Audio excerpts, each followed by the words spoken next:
A while back, somebody, one of my followers here on YouTube, asked me to talk about this subject, and I've talked about this in different videos.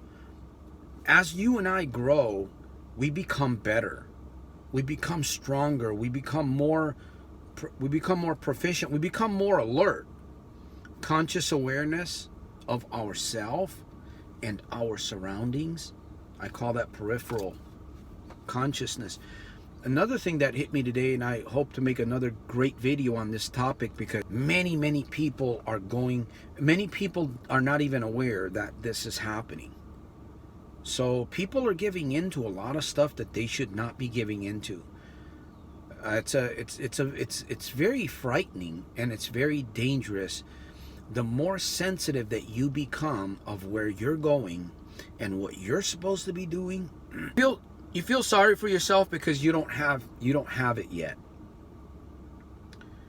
You may not be ready for it. That thing that you want, you don't have it right now. You believe that you should have it. You don't have it. You're working towards it. So you begin to feel sorry every once in a while. It is like a cloud that comes around. And the more sensitive, as I said earlier, the more sensitive that you become to yourself, you'll begin to spot these things immediately. And you know what I call these? I call these wild creatures. I call these are the things that we fight. We're in a battle zone. You and I are in a battle zone. We are in a battle zone up here, and you should be conquering.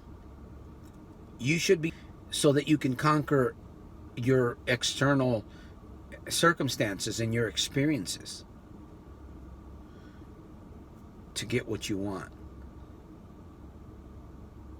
It's not going to come easy.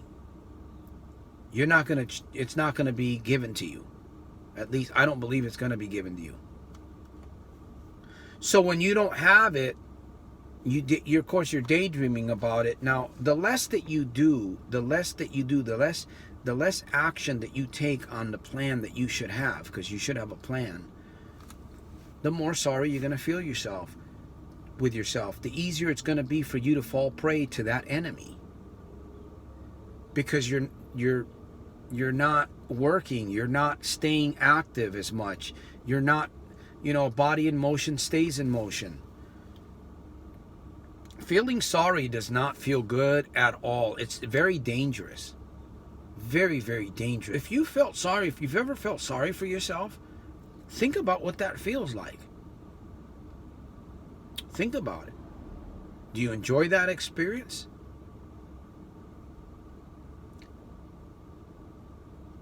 We have to stay away from that experience.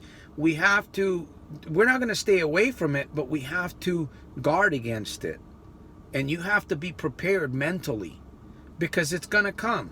Earlier today, I had a thought, and I started, immediately. It was like a cloud. It was like a stinky fart. If you sniff that thing, you become a rotten egg.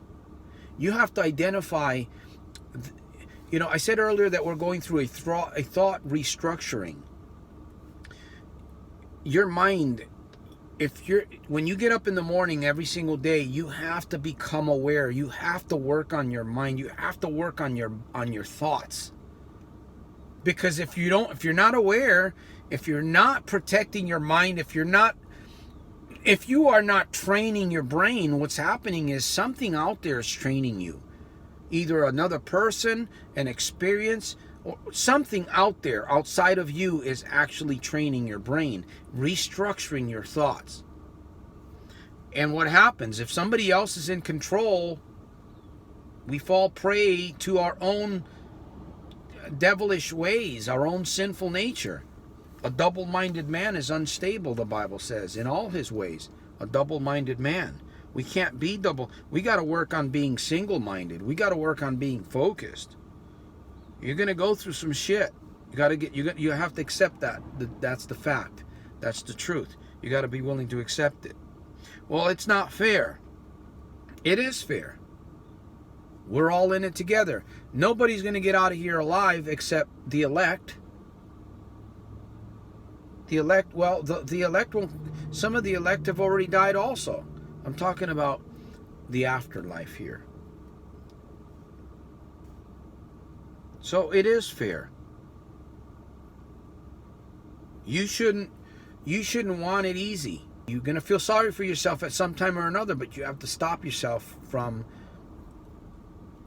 evolving into a state of depression, because you're going to feel all of those things, negativity, anything negative you're going to experience. Just because you're super positive, you're super wise, you're super jacked, you're super this, you're super the other thing, it doesn't matter. You're still going to experience all these negative things. But it's what you do at the moment it happens. Right? The goal is just the golden carrot dangling in front of you. It's your actions, it's your activity, it's what your conscious awareness. That's what really matters, my friend. This is what's going to get us through these difficult times that we are going through, because there is a lot of feel sorry. There is a lot of feel sorry out there in the air. It is all around you and I. It is. And you don't have to go far to feel it. It's in the air. What are you going to do with it? Will you let it rule you? Will you let it dominate? Will you remember thought structuring's going on right now? Where do you want your thoughts? Where do you want to go with everything that you've got going on? What do you want? What do you want? That's where the focus needs to be. So take action. Make every day super fantastic, terrific, and over the top in spite of and because of. If you enjoyed this video, share it with somebody that you care about. Post it on Facebook or LinkedIn. Leave a comment. I would enjoy responding back to you. And when you sign up for our emails that we do weekly, I'm going to give you a couple chapters of my book as a gift. And get excited. Work the challenge. And I'll see you at the top on my next one. Santos Rolon Jr., soldiersofselfmastery.com.